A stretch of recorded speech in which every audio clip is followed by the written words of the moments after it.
I'm not going to talk about intelligence, really. I'm going to use the word in quotation marks for a few minutes, and then I'm going to get beyond that particular open-ended concept, which has too many meanings to too many people, and it's such a value-laden term that I don't want to get hung up on the word intelligence. I'll tell you in a moment what I will be talking about. This concept of intelligence is a very value-laden word. In fact, in surveys, the American public has rated it as second only to good health in their hierarchy of personal values.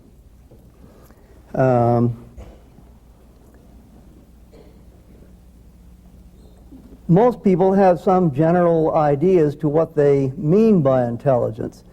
And so if I go on using that term, I'm afraid I'll be stimulating all of these various meanings in your own heads, and we may not be talking about the same thing. So I'm going to try to delimit what I mean by this term and actually substitute some other terms for it, something we can get a better handle on from a scientific standpoint. And I'll tell you at the beginning what my main thesis is going to be so that you can have some ideas as to where we'll be going.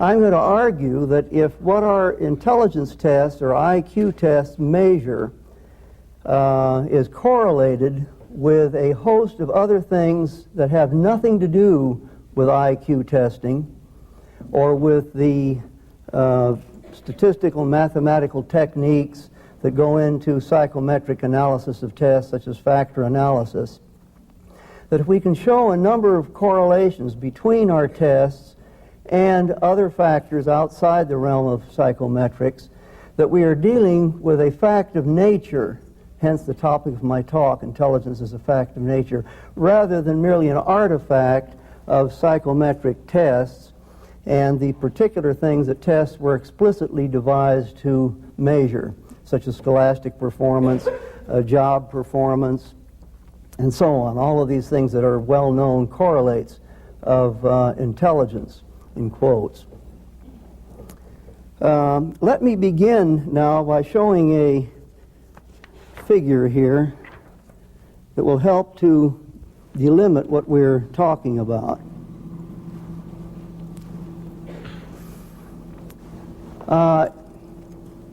We have this whole realm of mental abilities, which is a larger realm than what I am going to mean by intelligence. By abilities, I simply mean some kind of behavior in response to a task situation that can be rated in an objective way as better or worse, regardless of the value of the particular behavior. Whether you value it or not, or whether it's important in any socially significant sense or not, is irrelevant here. It's simply some kind of behavior that can be objectively rated. By objective, I simply mean that all people observing the behavior can agree on some properties of it. For example, we can all agree that a digit span memory of 7 digits is larger than a digit span memory of 5 digits.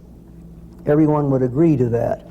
And that a reaction time of 200 milliseconds is less than a reaction time of 300 milliseconds in response to a stimulus. Or that the answer of 4 to the question, what is 2 plus 2, is a better answer than the answer 5 or 3 or some other answer than 4. So that's all I mean by ability. It's an objectively rateable or scalable item of behavior in response to a task situation that's posed to the subject.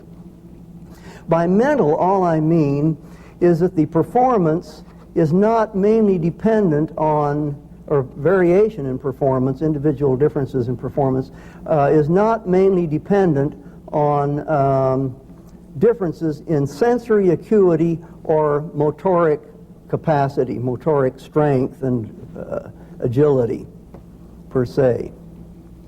That's all I mean by mental.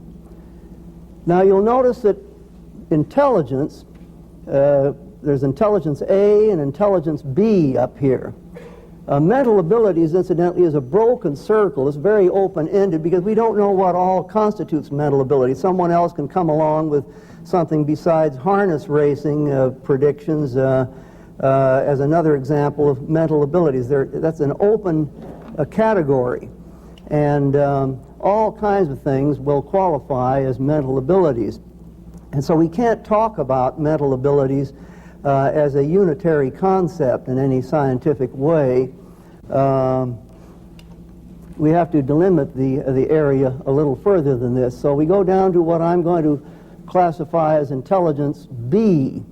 Now, intelligence B consists of our popular conceptions of intelligence as knowledge, comprehension, problem-solving ability, all of these kinds of things, which are affected by a host of factors, by education, cultural background factors, personality traits, motivation, interests, and so on. It's a very large kind of category of abilities affected by many things that may not be central to the core of what we mean by intelligence. And it's also a broken line indicating that it's somewhat open-ended. It's not a completely closed kind of category. IQ there is what is measured by our standard tests of intelligence, or IQ as we call it.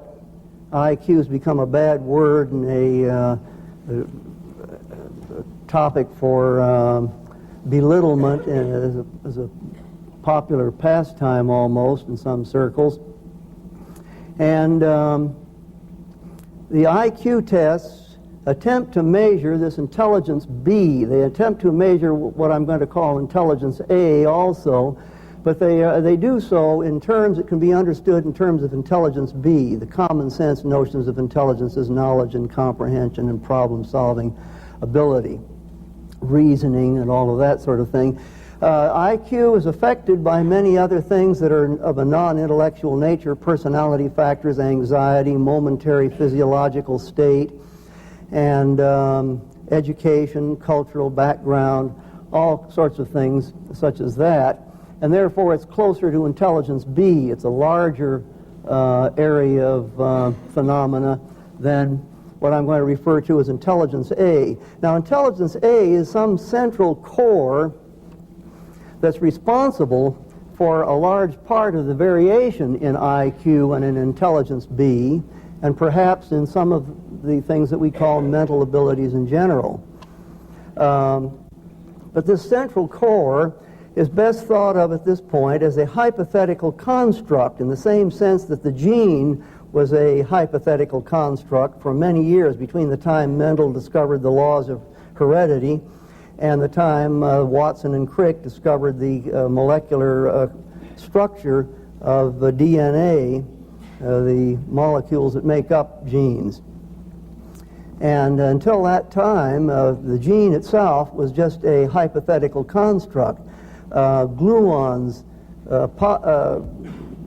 positrons, quarks, all kinds of subatomic particles are also merely hypothetical constructs. I really shouldn't say merely. Hypothetical constructs are very important in science and no less important in psychology. And what I'm referring to as intelligence A, this core that lies at the in one part of this whole realm of mental abilities, is a hypothetical construct at present, which is not completely understood in the sense that the gene is now understood. Now, how can one come closer to measuring this hypothetical construct, this intelligence A, which is measured in part by intelligence tests, but intelligence tests measure more than that. Well, one way to get at this hypothetical intelligence A is by averaging scores